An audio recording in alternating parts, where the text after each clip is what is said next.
Go to 1950. You've got a couple, I was talking about earlier, Evelyn Trent and her Paul and Evelyn Trent photograph a disc. It's very credible. McMinnville, Oregon, very good case. 52. You've got the 2 consecutive weekends in July of 1952 where you've got UFOs over the White House and UFOs over the Capitol. You have testimony, thank God, to a guy that was in the radar room that night that heard the transmission between the pilots that will scramble to intercept these things, Al Chop, and a guy named Tom Tullian of Project Archives. Thank God got him on camera. Thank you, Tom. And you get to hear testimony of a guy who's listening to the pilot flying at 500 miles an hour in the back over the Capitol, and he's surrounded by UFOs. And he's radioing back to the tower going, "What do I do?" And they were all silent. Now, the interesting thing about this is that the Air Force was in full swing. They gave a press conference. It was the biggest press conference since the since the end of World War II. It was General John Sanford. And he basically says there are credible people making incredible claims, and we don't think that it's us. But the Air Force in 1952 refused to let the public hear the testimony of the pilots. Like, duh. Imagine not hearing from David Fravor. Yeah. How are you supposed to put together a story if you can't hear from that? You got a public, project, Blue Book, and you're not going to share with us? I mean, Ruppelt book about it. It's amazing. That case in 52 is phenomenal. That's a fantastic case. Jacques Vallée is convinced that they had orders of these things down, that one of them, a piece did fall down and it was captured. We had an argument about putting it into the phenomenon, and I ultimately said, Jacques, it's hearsay, can't do it, and I didn't. But Jacques convinced that we have a piece of that from 52. Fast forward, 1955, Alabama. William E. Coleman, United States Air Force, World War II pilot, flying a B-25 bomber. He describes, along with, there were 2 engineers from Lockheed Martin and Boeing, I think, in the cockpit. They see an object at about roughly 9,000 feet, chase it, ends up at treetop level. He got me, and I interviewed this guy personally at his home in Florida, okay? He said that the chase was so dramatic at the end, the disc was right in front of them. They were at treetop level at maximum continuous power. What did that mean? He goes, if I went any faster, the engine was going to blow up. He said, I thought I was going to hit this thing, this disc, and they're all just like, this is broad daylight. What are we looking at here? And the disc, eventually, he has to turn to avoid the disc, and this is the United States Air Force, William T. Coleman. He has to pull up first, because he said if he dipped to the right, his would hit the trees. So he pulls up, dips to the right, misses this thing, close nearly, and when he regained sight of it, it's skimming across a recently plowed field, and it's stirring up dust in the back of it. The plane lands, they give their testimony, all 3 of them. This is the height of Project Blue Book. He was later put in charge as public spokesman for Project Blue Book. William T. Coleman, look him up. You don't have to do it now. But the fascinating aspect of it was that report never included as Project Blue Book. The better the case, the more credible the witnesses, the less likely you'll ever hear about this, okay? Fast forward 1957, Edwards Air Force Base. I personally interviewed Mercury astronaut Gordon Cooper. Gordon Cooper told me on camera that they were supervising the installation of a new runway, F-86 for F-86 fighter jets at Edwards Air Force Base. He was not present, but his camera crew was. A disc in broad daylight came into view, and it landed on the dry lake bed. The guys turned their cameras on it, they filmed it, they walked towards it, it lifted off, and it shot off at a high rate of speed. It was 1957. He said he had the film footage developed. He told me this all on camera. He had the film footage developed, he held it up, he saw it was perfectly good footage. He's phoning the higher-ups. Eventually a courier jet comes in from Washington, D.C. Footage was taken, never seen or heard from ever again. Typical, right? So, let's fast forward. Let's go to the 60s. I talked about that case earlier, 1964. You got the landing with Lonnie Zamora, right? You got the close of the third kind, one of the most well-documented cases in U.S. history. What is the Air Force? The Air Force tells Lonnie Zamora, the witness, do not talk about the beans, because that is incredible to explain, right? In fact, I don't want him to talk about the case at all, but particularly don't talk about the beans.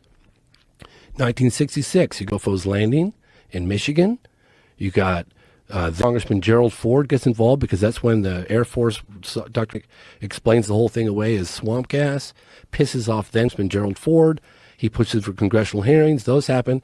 As the hearings are ending, April I think it's April 4th or April 1966. There's UFOs landing on the other side of the world at Westall Primary School. It's an incredible case. Over 300 witnesses, including the science teacher who I got on camera. So let's go to, let's see, why don't we jump to the 70s? We got 70s, 1973, Lieutenant Coyne encounters the UFO in a helicopter. The UFO momentarily takes control of his helicopter. He testified at the United Nations in 1978 that was put on by Lee Spiegel and Jacques Vallée and Dr. Jalen Hynek. Fascinating case. We can go to December of 1980. I talked about that case earlier. Joint U.S. military base in England. Bentwaters, Rendlesham Forest, got a landing, housing nuclear weapons. You got the deputy base commander. You got all these men talking about this crap that's sitting on the ground. Fascinating case. We'll go forward to 1986, Anchorage, Alaska. You've got JAL Airlines with a Japanese pilot by the name of Kenju Chirachi. And fortunately, the reason why we know about this case is because FAA official John Callahan kept records of the cockpit recordings, the radar recordings, the voice recordings of the actual pilot talking about what he's seen. It's absolutely mind-boggling that directly corresponds all the radar data which he has. He went on the record about it, numbers.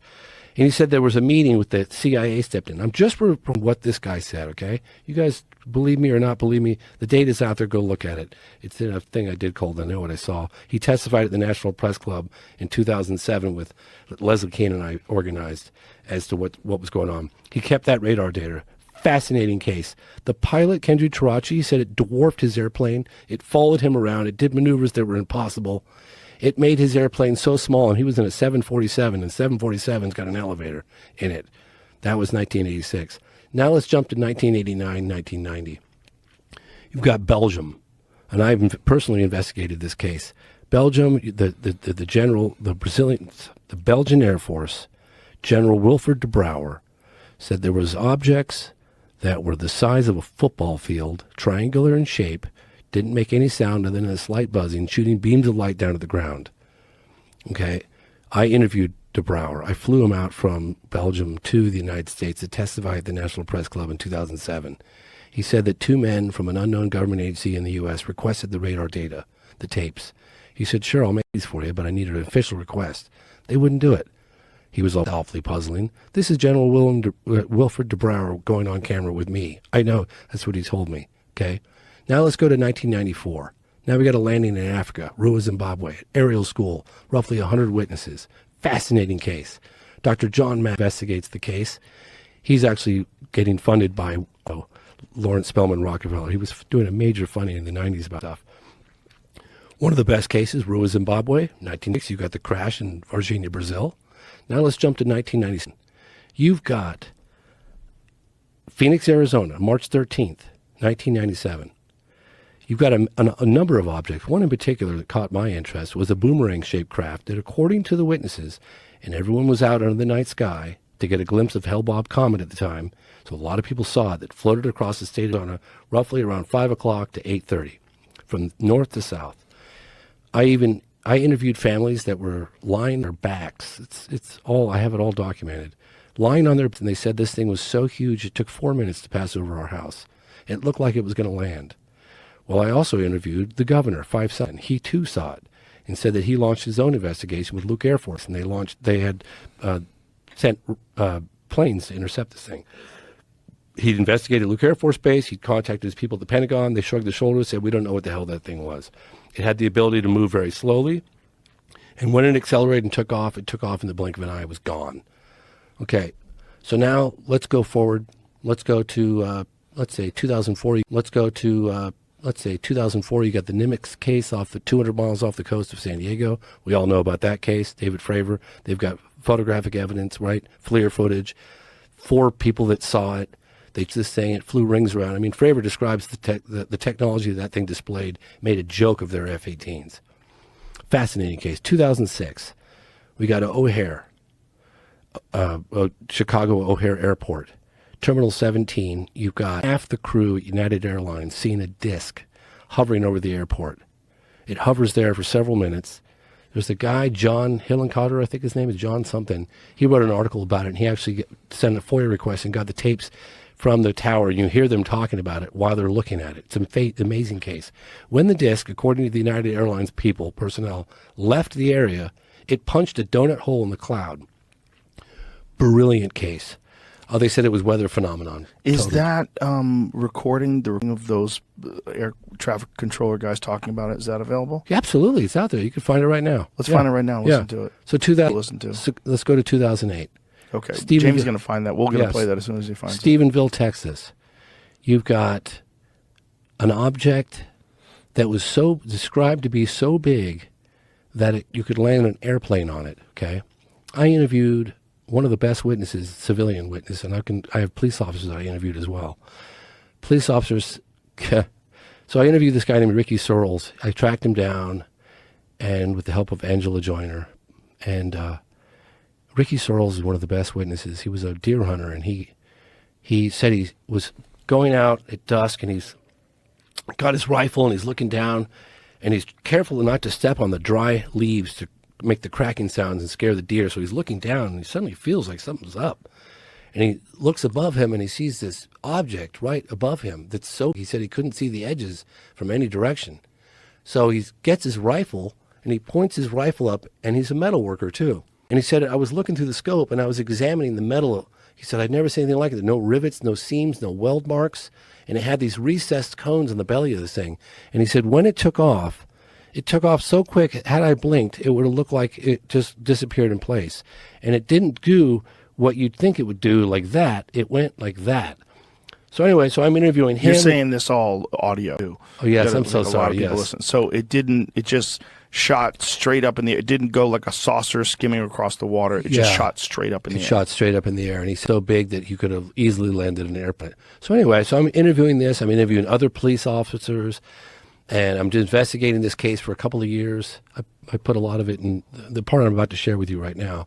I didn't put in the film because I couldn't. But the guy he's going to come forward next year, and that's the police officer that pulls me aside, and I'm filming in downtown Plaza, Stephenville, probably in 2009. And I was standing there doing some filming with Ricky Searles, and it was kind of like on our lunch break, and this guy walks up to me. I'll never forget it. And he whips out his badge, and he's like, you James Fox? And I was like, oh, God, what did I do? And he shows me his badge, and he's like, I'm so-and-so. Can I talk to you for a minute? I was like, yeah, okay. So I go off to a cafe. He sits with his back to the wall, and he's seeing me coming forward, and he says, everything Ricky Searles is telling you is true. I want you to know that. I said, how do you know? He said, we all watch, entire police force all watched this thing, and it was like a department store. I pulled out my radar gun, and I shot my radar gun at this thing, and it was doing 22 miles an hour. It was floating like a city. It was absolutely colossal. He said, one of my mates took dash cam footage of it, and one of his biggest was it ended up at the local Air Force base, and he's going to come. I know, but I'm saying that the reason why I'm saying this is because those people out there that are possibly listening to this podcast, if they know where this evidence is, or if they were involved in this in any way, shape, or form, they want to come forward, please come forward. Now's the time. So that's an incredible case, Stephenville, Texas. Did you find the audio recordings? Yeah, which I've actually found a couple of them. And which one specifically? They'll say so-and-so took a photograph of it. Oh, sorry, of the it's the 2006 O'Hare UFO incident. It's phenomenal. I'm trying to remember the name of the gentleman, John something, that wrote the article. It was exploded all over the headlines. You are so good at recall with all this stuff. You can really tell that you're obsessed with this for so long. It's so fascinating to watch your mind go through these cases and remember all these details with barely even looking at notes. It's all just... Every time I get up and I do something like this, I'm representing all the witnesses that have trusted me. Sorry.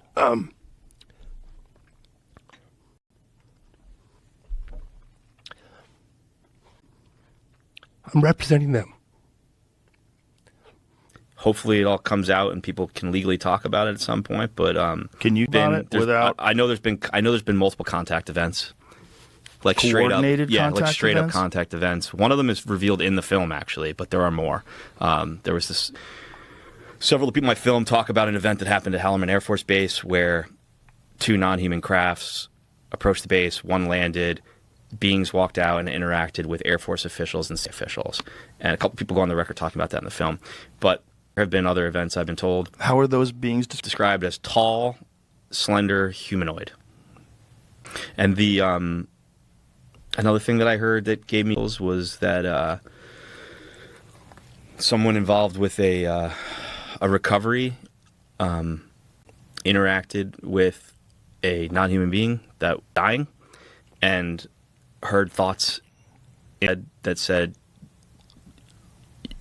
you humans don't know your full potential. And that was said to me by a very senior, older guy from the intelligence community.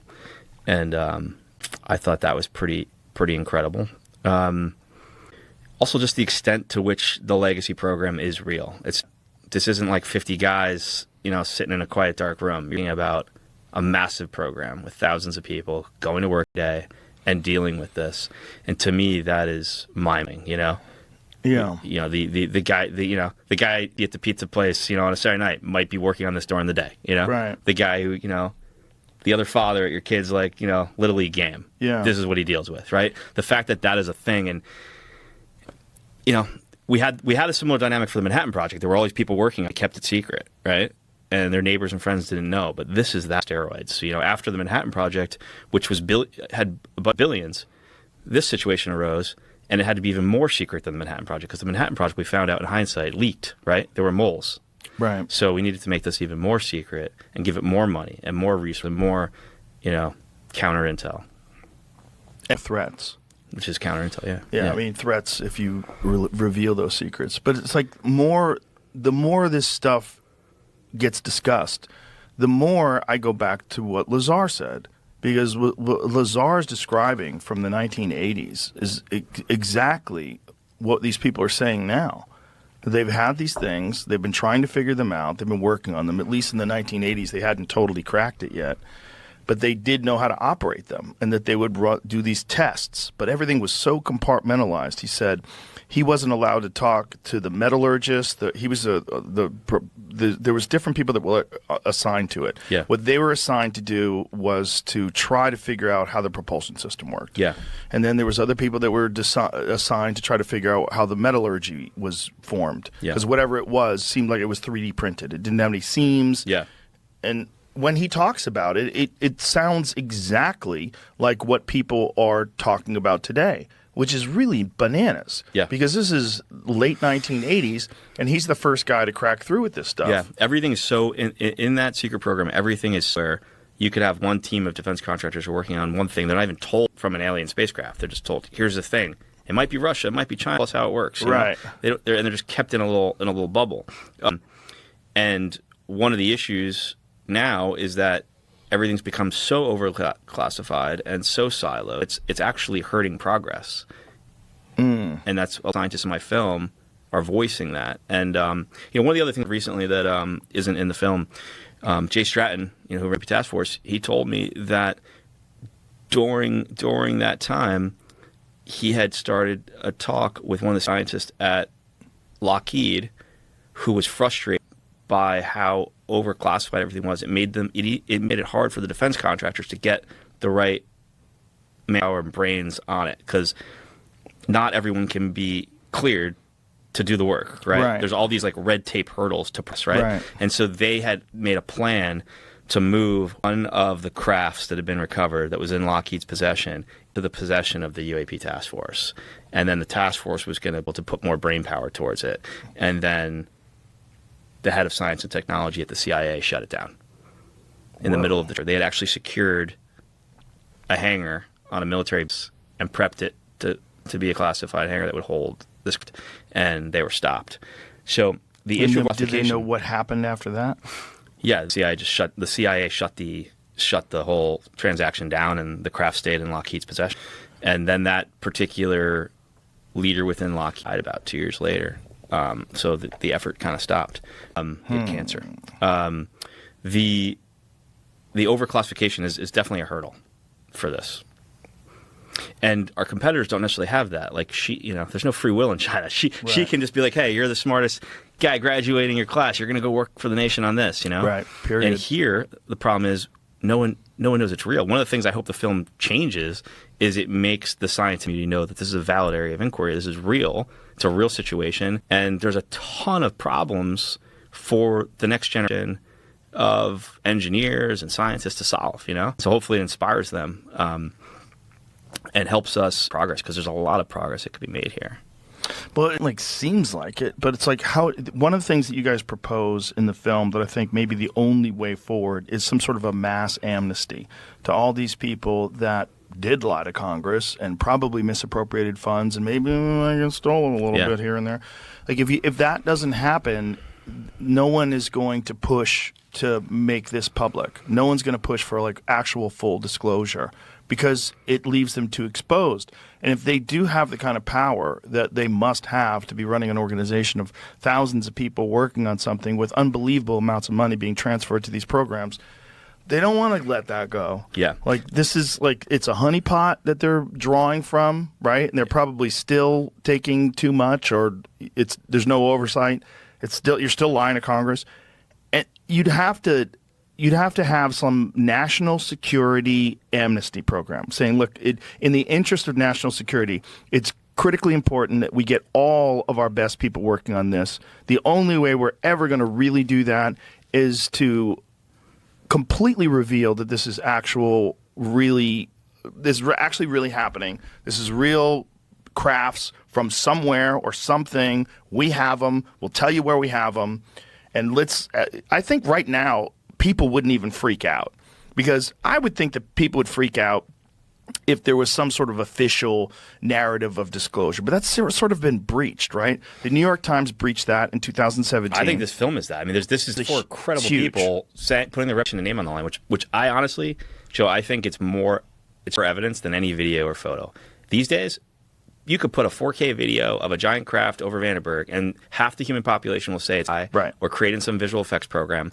But someone of note putting their name and reputation on the line, career on the line, the rest of their lives on the line, to say what I know to be true, to me, that's the greatest evidence that exists. But I do think, to your point, amnesty is something that's going to have to be figured out, because while it's hard for anyone to accept letting people off the hook for doings, right?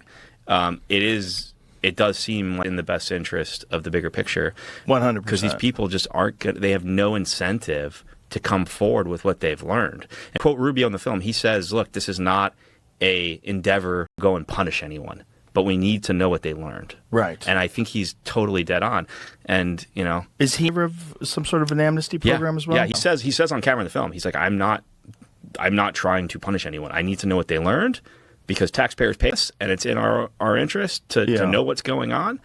But the other thing that's needed is whistleblower protection. Not the whistle protection that's been passed so far. Like much stronger legal protections, so that people like the folks I talked to, the forces guys I talked to, were going to come forward and then decided they thought to be forfeiting. You've got to change that set of circumstances. You got to make those people feel like that's not going to happen to them. Right. And what I think ultimately is going to have to happen, and I wouldn't be surprised, man, if it happens soon after the film comes out, I think a sitting president has to step to the microphone and say definitively, humanity's not alone in the universe. Have recovered technology of non-human origin. So have other nations. Is a high-stakes secret Cold War race to reverse engineer this technology. We need to win this race, and the U.S. intends to lead in this new chapter. I think that needs to happen, like a level set of basic facts, and I really, really do think it will happen. Well, if that's going to happen, I think Trump might be the only guy that's willing to do something crazy. I feel likely that he does that. I know that he is aware of the film. I know he's aware of what people in his administration say in the film. He has not watched the film, but I know he's very aware of it, and I know that they are discussing internally how they're going to react to the film publicly. And I also know that he has very recently, tasked Tulsi Gabbard with getting to the bottom of the situation and finding out for him what he needs to know that he doesn't know. Really? Yeah, and as Rubio said in the film, Rubio's on camera, on the record, on the film, that this has been kept from sitting events. And he goes into detail on how that's been done and how it's the career bureaucrats in certain elements of the government that control this information and just wait presidents out and don't think they have a need to know. Right. Well, there were some people that tried to find information out in the beginning of the Trump administration. Who was it? There was someone that talked about it on record and said he was told at every turn that you don't have the clearance. Yeah, yeah. But here's the thing. Actually found out about the base facts in his last presidency and was contemplating to the microphone then. What base facts? So Jay Stratton, who ran the task force, he says on camera in my film that he briefed that Mnuchin, the Secretary of Treasury, asked for a briefing on the lay of the land because Trump asked him to get the thing, and Trump had already known that the basics that we're not alone in the universe, that there's been recovery of crashed craft, right? He knew those base, and he told Mnuchin that he was thinking about going public, and so Mnuchin reached out to Stratton to get a briefing, and he told Stratton the reason he wanted the briefing is because he needed to be able to evaluate what impact would be to the economy if the president decided to step to the mic. Well, we're not alone. And Stratton tells the story on camera in the film, and I've heard a lot more about it off camera. So we know Trump contemplated doing it. Now I think the release of this film and Rubio's involvement puts enough on the table that it makes it easier for him to do. A plan in place if they were going to say that, right? Like the amnesty plan, the idea behind it would have to be in place. If someone's or grab control of the situation and say that this is real and the U.S. to lead the way, because the other factor that the White House has to keep in mind is you don't want Xi or Putin being the guy to do that. Right. You don't want them to have that moment, right? Right.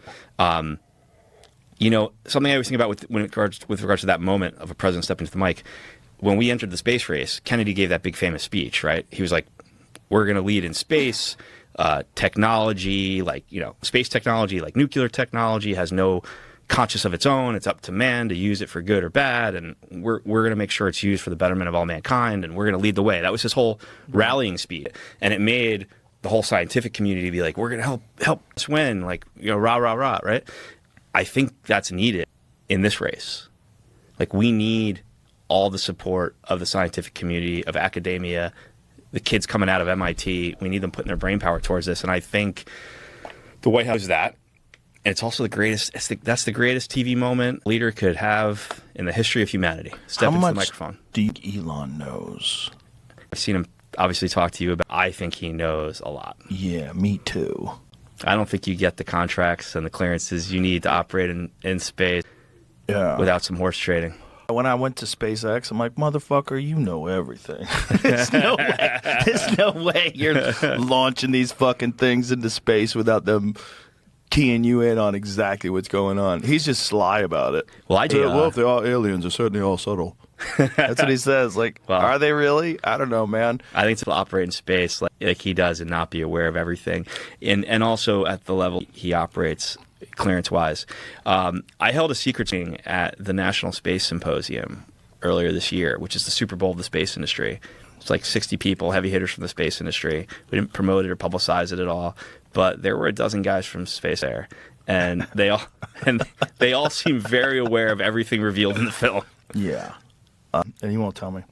But how would he not know if it is? And some people have told me he knows that he knows some things.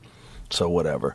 But the point is, people are good at keeping secrets. That's real. 100%. Even people that aren't notoriously good at keeping secrets are good at keeping secrets when they have to be.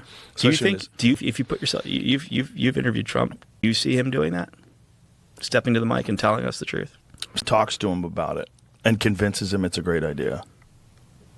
If I had an hour with him. I mean, it's the single, in my opinion, the single greatest moment a leader could have. Well, could be the guy that blows the lid off of it. That would definitely help with his legacy, too, which I think would be a good way to convince him. Do you hear about that fucking object that's hurtling towards Earth at 130,000 miles an hour? No, that might solve all our problems. Some intergalactic object that's hurt. There's this guy, Avi Loeb. He's a professor at Harvard that believes it might be an alien probe. Wow. And he was talking about the odds of this thing being in the trajectory that it is, entering into our solar system in a direct path with Earth. The odds are extremely low. And at the place where it's doing it, it's when the Earth is the opposite side of the sun, so it's coming from behind the sun. And it's so it makes it difficult to detect. And that this object is in a direct line to come to Earth in 2027. Do they have a trajectory of where it's going to land? I don't think they totally know that yet. I think they're trying to calculate whether or not it's actually going to hit Earth or come near Earth or pass by Earth or what it is. Like why do they think it's an alien satellite or whatever? Well, there's this guy Avi Loeb, this professor that I'm discussing. He also had an analysis of another object that passed by Earth a few years back that they named, and they said that this thing had a very bizarre metallic sort of a look to it that he did not think, based on the shape of it and the way it was traveling, that it was natural. So he thought that that could have been some sort of an alien craft as well. I don't know. It's too fun. It's too fun. But as it gets closer, we could probably decipher. Scientists give chilling update on mysterious interstellar object racing through our solar system as they warn it's even bigger than we thought. Provide a chilling update on a mysterious interstellar object that's racing through our solar system using data from the Vera C. Rubin Observatory. Experts have revealed just how big the object dubbed 31 Atlas really is. According to their analysis, the object measures roughly 7 miles in diameter. Holy fuck. How big is New York City? Bigger than Mount Everest, making it the largest interstellar object ever spotted. Professor Avi Loeb, theoretical physicist and cosmologist from Harvard University, suggested the object could be an alien spacecraft. However, not everyone is convinced. Chris Lintott, an astronomer at the University of Oxford, told Live Science any suggestion that it's artificial is nonsense on stilts. He added that these claims are an insult to the exciting work going on to understand this object. But Harvard's legit, and Avi Loeb is a legit astronomer. Right. I mean, let's not rule it out. Yeah. So as it gets closer. There's something about the way it's traveling that it's bizarre. But it doesn't have a trail like a comet does. Right. We can scroll up a little so I can see that. The images of the comet were actually snapped by the Vera C. Rubin before it was officially discovered. However, since it was identified on July 1st, just a little bit ago, scientists have scoured back through data to find out more about the mysterious object. New study published on RXIV, whatever that is. More than 200 researchers have confirmed the likely size of the comet's main body, known as its nucleus. Their analysis suggests the nucleus has a radius of around 3.5 miles. That translates to a diameter or width of about 7 miles. To put that in perspective, bigger than Mount Everest, twice the size of Mount Kilimanjaro. Fuck. That Honeymoon was way smaller. Wow. Yeah, so the how do you say it? Oumuamua, I think. Oumuamua, discovered in 2017. He came on and talked to us about that. Was believed to be around 0.2 miles wide. And comet Borisov, discovered in 2019, was roughly 0.61 kilometer wide. So this thing is fucking huge. Yeah. Yeah. So, previously speaking to Mail Online, Professor Loeb pointed out that its impressive speed of 130,000 miles per hour as an indication that it might be controlled by aliens. He said it's difficult to imagine a natural process that would favor a plunge towards the inner solar system at 60 kilometers per second, he said. An alternative is that the object targets the inner solar system by some technological design. Oh, boy. Oh, boy. Well, hopefully they come in peace. Well, that might be the end of the Earth. That's like they realize that's when AI starts to take over, and they think it's chaos. So that's when it's going to happen. So let's just launch a 7-mile wide thing into the Earth and just start all over again like the dinosaurs. Well, that you're saying it hits and then our AI fights it? No, or they the AI takes over, and it's like, this isn't going to work, so it wipes it out. Just like when the dinosaurs were here, the dinosaurs were too powerful, and they're like, yeah, let's just fucking start from scratch. Maybe that's how they reset the game. Huh. And then, so humanity is wiped out? Everything's wiped out. Yeah, we start fresh organisms. And then they come along and do genetic engineering, just like they did with us and monkeys, and create a new version of humans. But this time it's a little less territorial, a little more inquisitive, a little more interested in innovation, a little less interested in dominating and controlling resources. Because that's what fucked us. Territorial apes get high technology and use territorial behavior to defend and acquire resources, and that creates war. Did you see that fucking dude? There's a dude who, this is a crazy story. Mr. Ballin and Tom Segura was on Mr. Ballin, and Mr. Ballin explained this thing that happened. I forget what year it was. It's in the 70s, I think. Okay, so this Mexican pilot was flying, and in the middle of his flying, he got confused. He didn't know what the fuck happened. He fell asleep, and he woke up and he was over the ocean. And he's like, how did I get over the ocean? This doesn't even make any sense. And the amount of gas that was missing from his plane didn't make any sense that he was able to get this far. And what they're saying, and there's a recording of this, is that this guy went into a trance and was channeling some alien intelligence that was explaining through this guy's voice that the human race is the only intelligent race in the universe that still uses war and still kills people and engages in large-scale conflict and has nuclear weapons, and that they have to stop doing this or that someone's going to step in. It's a crazy story. Play the story. Someone's going to step in? Could we play it? Some of it? I don't know. Just to give credit to Mr. Ballin?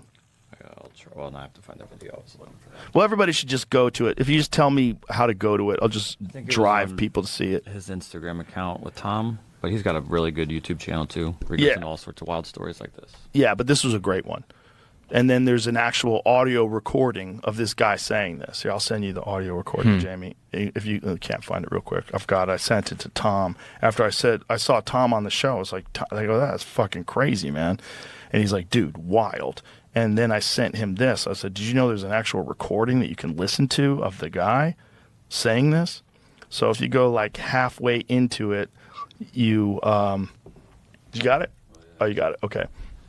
So a certain distance into it, you hear the guy talking in this very bizarre monotone Spanish. Was there a UFO? Like, why did they show that UFO, that fake UFO? Making a video to watch to keep you interested on YouTube. Oh, keep me interested. I'll be interested anyway. Here it is. Yeah, let me hear it. He is speaking, but he does not know. The equipment is too primitive. This is the only way to convey. Lower that a little.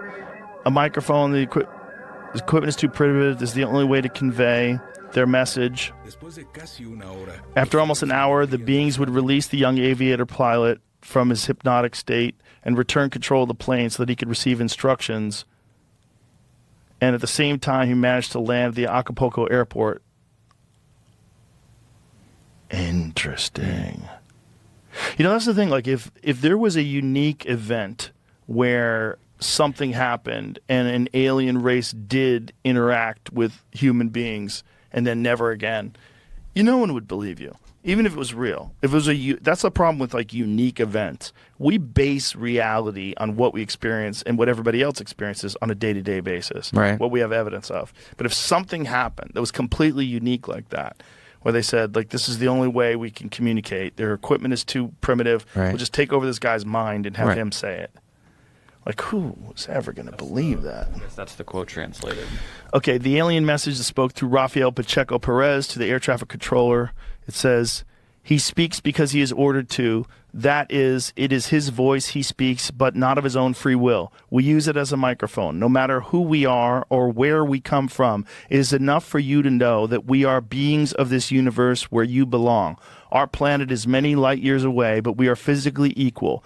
I repeat that all races in the universe are physically equal. You are not alone in the universe, and there are other races that are far away from you, and we are watching you.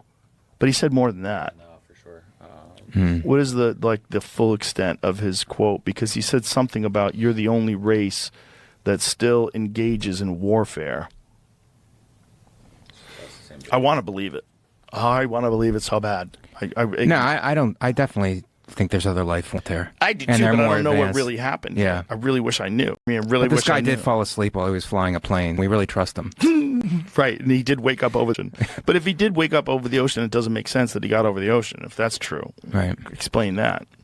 Like, how did he get there? Yeah. What'd you do? Did you take over the plane, move it with your spaceship? Or why'd you put him over the ocean? So if he crashed, he wouldn't kill anybody?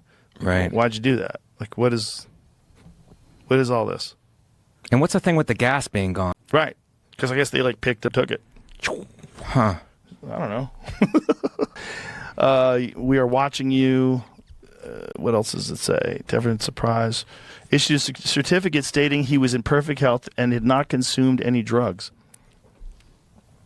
It ruined his career and he never piloted a plane again. Wow. This was his first solo flight too. Whoa. Imagine your first solo flight. You're like, I am going to pull a fucking gag on these motherfuckers. I got an idea. I got some extra gas. That was 1976? Yeah. Wow. No, I definitely, if I believe that account, but I do believe there's other life forms out there. My problem, I want to believe that account. That's always the problem with all these things. I want to believe. I want to believe so bad that I don't think about them rationally sometimes. Yeah, I mean, these stories are all, it's like whether it's the source or not, but you know, What would the you universe, do, the though? universe is too big for us to be the only ones here. Oh, for sure. I don't care that Mars doesn't have any water. Maybe they don't need water.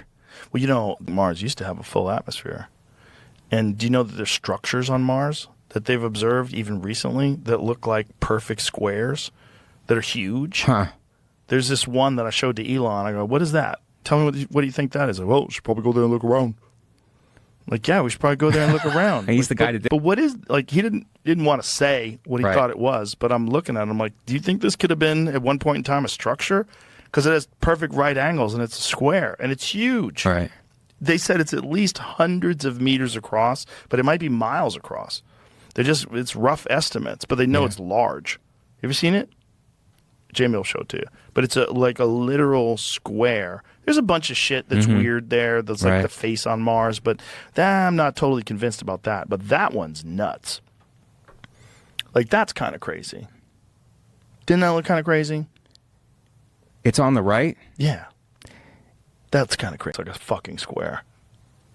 Oh, yeah, that looks like a fountain. I mean, tell me what the fuck Yeah. that is. What is that? Right. That does not look normal. Those angles don't look normal at all. That lower left-hand corner, like, what is that? And then the fact that it's roughly a square. I mean, I don't know if it's a square or a rectangle. It seems like it's a little taller than it is wide. Right. But whatever it is, it looks like a fucking structure, man. It's weird. Well, just because we exist there doesn't mean other forms can exist there. Or Who other knows? life forms used to exist there. Right. Like, imagine if there was, like, if there's life on Earth right now, today, and if Mars at one point in time had a sustainable atmosphere, like millions and millions of years ago, what if there was life on Mars? What if we are the offspring of the life on Mars? What if those fucking guys just realized, like, hey, this place is falling apart. Let's shoot over to Earth Oh, that's and something. reestablish. Yeah. I mean, that might be why we're so different than every other primate that's here. I never thought about it like that. That might be true. I just think vast and we know so little about everything, it's possible.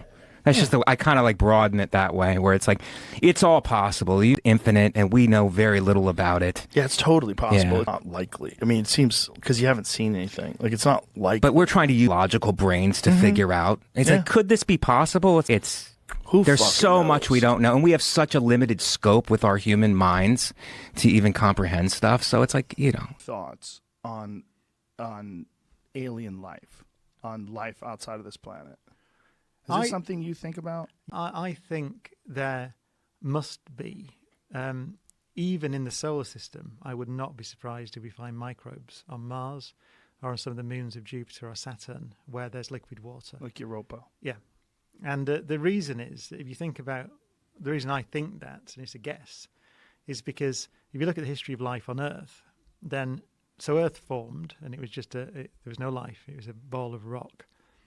And almost as soon as it cooled down, we see evidence of life. So certainly 3.8 billion years ago, possibly even further back than that, we see evidence of life on Earth. So somewhere along the line, geochemistry active geochemistry became biochemistry on Earth. And we have some idea, that if you get gradients of temperature and acid and alkaline and the conditions that are naturally present on the surface of oceans, then complex carbon chemistry spontaneously happens. So we know that life, almost certainly we know that life began on Earth. I mean, the other option is it came from space or something like that, but it probably didn't, right? It probably began on Earth. So that means that at least here, that happened. And that we know that the conditions that led to the origin of life on Earth were present on Mars 4 billion years ago. And we know that they're present on Europa today. So I don't see that there's anything special. Life is just chemistry. And the idea that geochemistry becomes biochemistry is not fanciful because it happened here. So I think that given the same conditions, it would be surprising to me if the same thing didn't happen, in that life begins. So that's to test that is one of the great frontiers of science now. It's one of the great challenges, which is why another reason we're interested in Mars, because we know those conditions were there. We know there were what's called hydrothermal vent systems on the floors of oceans on Mars 3.8 or 4 billion years ago. So it would be good to know if what I've said is right. And the way we find out is to find life or evidence of past life. Are you aware of the speculation that was going around? How recent was it, that Occupy thing, the octopus eggs? There was a group of scientists that were speculating that it's panspermia, the idea of panspermia, that it's possible that octopi had come from somewhere else. Some frozen eggs had actually come from somewhere else and landed on Earth. And these were like legitimate scientists that were contemplating it, not morons. Don't think. Have you seen this? No, I didn't. But I mean, I think it's unlikely. So panspermia doesn't have to be unlikely. Right. I mean, for example, you might Sure. have seen the other day we found an Earth rock on the moon. Yes. Right. Well, it was back Yeah. on Earth now because the Apollo Right. astronauts brought it back, didn't they? It's 4 billion years old or something like that. One of the oldest rocks ever found. Yeah. Right. So we know that material gets transferred between planets. And so it's not inconceivable that microbes could survive that journey. Right? We know that microbes can survive in space, for example. So that isn't mad. It's probably unlikely, but it's not mad. But with the octopus, I hadn't heard that. But the thing is that the octopus is still extremely similar biologically to us. I mean, the differences are negligible. Yeah. So it's still got the same energy system with this thing called ATP and DNA and all that stuff. It's all very, very similar. It was something about RNA and DNA. Did you find that article? I'm looking at a different one from So a different website. It's about the same thing. It has to do with the Cambrian explosion. And there were 33 authors on a paper that got published in the Progress in Biophysics and Molecular Biology. Talked about this possibility. There are other people that disagree with it, though. Right. I mean, I suppose I haven't seen it. So I think it's unlikely because the octopus is extremely similar to us. So that suggests a common origin to me. That I suppose the counter argument you could advance would be there's only one way to do life. So you could say that actually, given because the laws of physics and chemistry are the same everywhere. So maybe DNA is the only way to do it. So that's the way it gets done. Which is why they're so similar to us. Yeah, it's so alien as well. They're not, though. You know, that's the thing about an octopus. That's why I'm surprised about it, because they're not that alien. They're very similar. Well, their abilities. I mean, their ability to transform their outer texture and their color almost instantaneously. Oh, yeah. I mean, they have incredible camouflage abilities that really don't exist in the mammalian world. Yeah, cellular level. You look at an octopus cell under a microscope, and you wouldn't be able to tell the difference. Right. Between an octopus cell and a human cell. So the way that would make sense is if all life comes from basically the same kind of building blocks and just varies depending upon the conditions and where it takes place. I'm getting, but yes, that must be the only way you could sustain that, given that they're so similar to us, because they really are, biochemically, is that's the only way it can be done, given the building block, the toolkit, the laws of nature, and the elements and so on that we have in our universe. We have so many different life forms on our planet, but if we found anything that's remotely similar to what we have here on Earth on another planet, it would be such an incredible discovery. Like if we found a frog on the moon, I mean, the world would stop, right? I'd be very surprised if we found a frog on the moon. But I mean, found anything anywhere that is in any way similar. An Well, insect on Mars. Well, this is, I mean, as I say, it'd be micro. I think it'd be single-celled things. Remember, I mean, you mentioned the Cambrian Right. explosion. So that is what we do know about Earth is that although life began, let's say, 3.8 billion years ago, it wasn't until around 600 million years ago or so, or at most 700, that you see any complex multicellular organisms at all. So for something like 3 billion years, it was single-celled alone. And that's one of the reasons why I would guess, if I had to guess, I would say that microbes would be common because life began very quickly on Earth. And I wouldn't be surprised if we find it on Mars.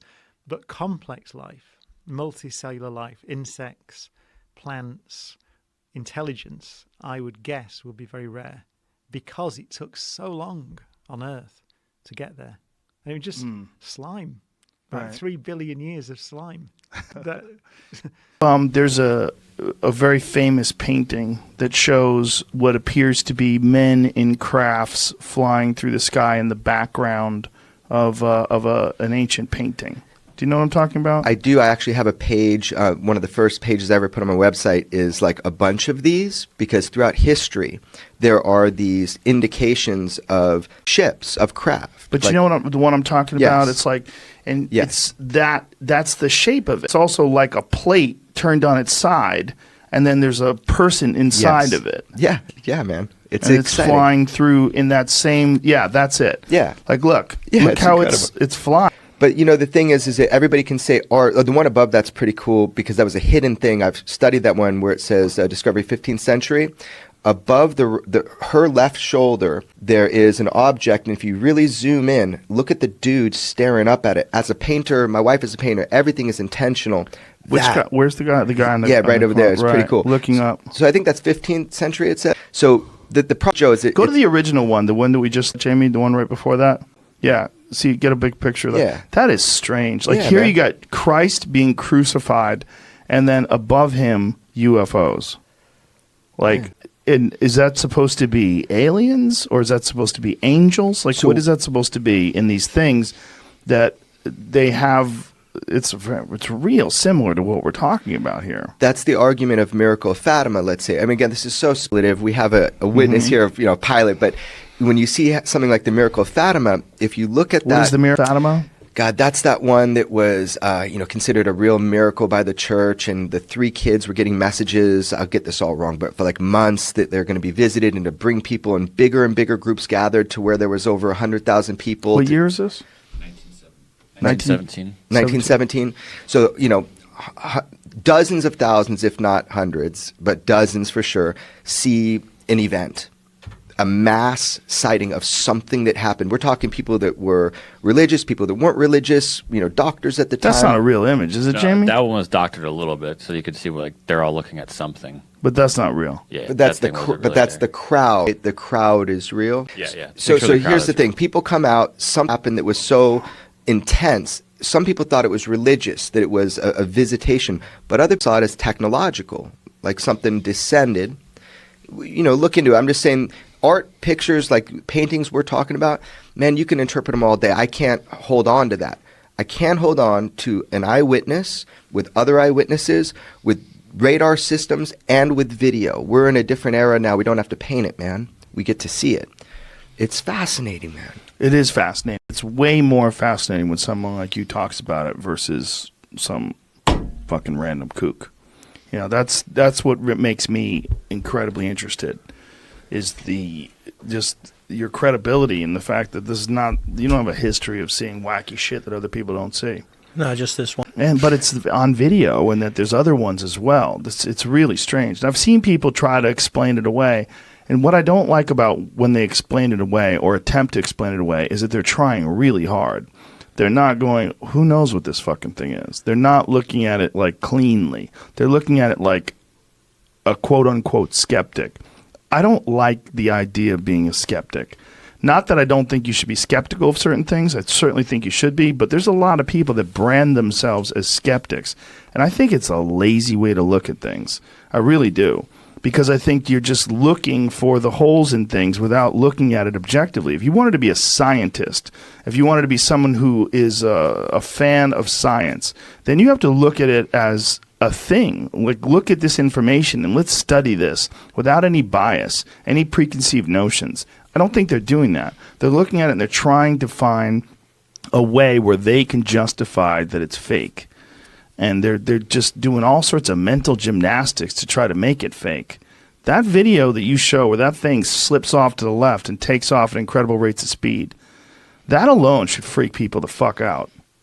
Yeah, because people confuse all the time. Like, we took the video. No, it was another crew that took the video. We watched it for 5 minutes with our eyeballs, and there was 4 of us, and we all have the same story. We all saw the same stuff. We all came back and looked at each other and scratched our head and said, WTF, serious? What was that? Upper level is okay, so if they're spiritual beings, which I believe they are, like, they're either, you're on team good or team bad. You can assign any name to it you want, but like, what are these things? Are they good or bad? And I think some of them are bad. And if the U.S. government knows that, or elements, the people within the U.S. government know that, then they're serving a bad force. And well, when you spiritual, like what makes you draw that conclusion that they're spiritual? What's the obvious? I mean, spiritual may be the wrong. Supernatural. They're beyond nature as we understand it. I mean, obviously they are. I mean, just chart their physical behavior. It doesn't, it goes outside of what we understand about physics. No visible means of propulsion, coming at indescribable speed, hitting the ocean, continuing at speeds that are impossible undersea. I mean, in other words, if I take a 9mm round or 7.62 by 39 and shoot you at 50 yards underwater in a swimming pool, and it's even more intense in salt water because it's denser, you could catch the bullet if it even makes it to you, right? So if you have a craft, any object underwater that's traveling at 500 knots as measured by sonar, right there you're challenging our understanding of physics. Like, what is that? How can that be? So, yeah. They've tracked that? They've tracked things going 500 knots under the sea? Yeah, really. Yeah, much faster than any object can actually go undersea. Yo, for sure. Oh, yeah. There's a lot of stuff going on underwater, and a lot. And there's video of these things coming out of the sky into the water and also emerging from the water. Right. Yeah. So it's so blurry, though. I don't think it's that transmedium video. Yeah, I don't think it's that blurry. I think some of it's crystal clear. We just don't have access to it? Is that what you mean? We haven't seen it? Correct. So they have some stuff. For sure. So there's just a lot going on underwater, and it's measured. And so whatever. I mean, these are all, again, this is like the most obvious observable level of it, but then you just ask yourself, like, what is this actually? And, if there's been extensive knowledge of this for decades, like maybe 80 years at least, if not going back to the 30s, 90 years, to what end? So there are two possible explanations, obvious explanations. The first is the one you often hear, which is this is so heavy that if the public were to know about it, it would be just disruptive. It would be too scary. Like, you don't want to scare people for no good reason. There's nothing we can do about it. And you also don't want to suggest that, the U.S. military isn't capable of protecting the country, the homeland. And it does suggest that. If you can't control these objects in your airspace, and that's known, if they can't, that's known, okay? Then that suggests a limit to the power of the U.S. military, and you don't want to tell people that because then they won't believe that they're safe. I get it. But then there's a deeper level, which is like, okay, what's your relationship with these things? What is the U.S. government's relationship with these things? And there's evidence that there is a relationship and that it's a longstanding, and that raises a lot of questions about intent. And so, what is that? And I just personally decided, and people have been hurt by these things. That's a fact. That's a fact. It's a knowable fact. It's a provable fact. And killed.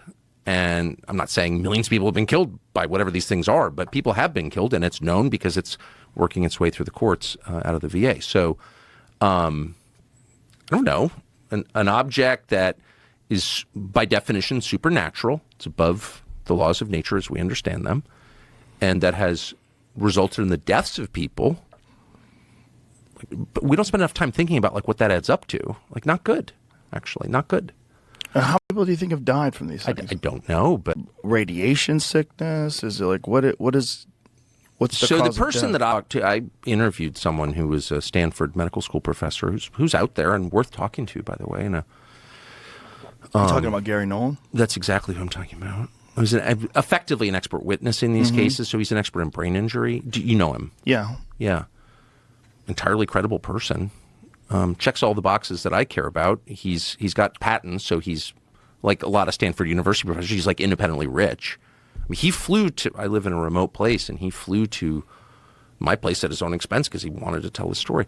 So he's got no profit motive here. He's the most highly credentialed person at the university, practically, Stanford Medical School. We consider that a big deal. And he's worked on this for over 10 years. Assessing the injuries to U.S. servicemen from being in close proximity to these objects or having contact with these objects. And his conclusion, as you know because you've talked to him, is that there's some kind of energy coming off here that scrambles people's brains or kills them. And it's not exactly radiation, at least in his telling to me. So anyway, but the point is, people have died. Yeah. And so, it does raise a lot of questions about like what the hell, right? What the hell? American citizens have died and you're hiding it? Why are you hiding that? Why would you hide that? Perhaps they don't have any explanations because it's so beyond our comprehension that they're still trying to piece it together. Like, I would wonder how much interaction they really do have with these things. Like, if I was from another planet or if I was some interdimensional being, I don't know how much I'd give a shit about the president. I don't know how much I'd give a shit about the government. I would probably look at this infantile race, this species, this bizarre territorial apes with thermonuclear weapons, this very weird species. I'd probably look at them as very chaotic, and I wouldn't really have much concern for who's running it, especially if they have the ability to travel at insane speeds and go undetected. And well, it depends. Like that. Okay, so the template that you're using to understand this is like science fiction, right? These are an advanced race of beings from somewhere else. But the template that every other society before us has used is a spiritual one. Mm-hmm. There is a whole world that we can't see that acts on people, a supernatural world that's acting on us all the time for good and bad. Every society has thought this before ours. In fact, every society in all recorded history has thought that until, I'll be specific, August 1945, when we dropped the atom bombs on Hiroshima and Nagasaki. And all of a sudden, the West is just officially secular. We're God. There is no God but us. And that's the world that we have grown up in. But that's an anomaly. Like, no one else has ever thought that. There's never been a society that thought that. Every other society has assumed, and they've had all kinds of different explanations, and the details differ. But the core idea does not differ, never has differed from caves until now, that we're being acted on by spiritual forces at all times. And so to someone born before or living before 1945, I think it would have been much more obvious that this is the thing that every society has written about. And in fact, that battle, that unseen battle around us, that spiritual battle, has like been the basis of every society, of every religion, not just Christianity. So, like, it just, once you discard your very, very recent assumptions, relatively speaking, about how the world works, you're like, well, that kind of seems like the obvious explanation, right?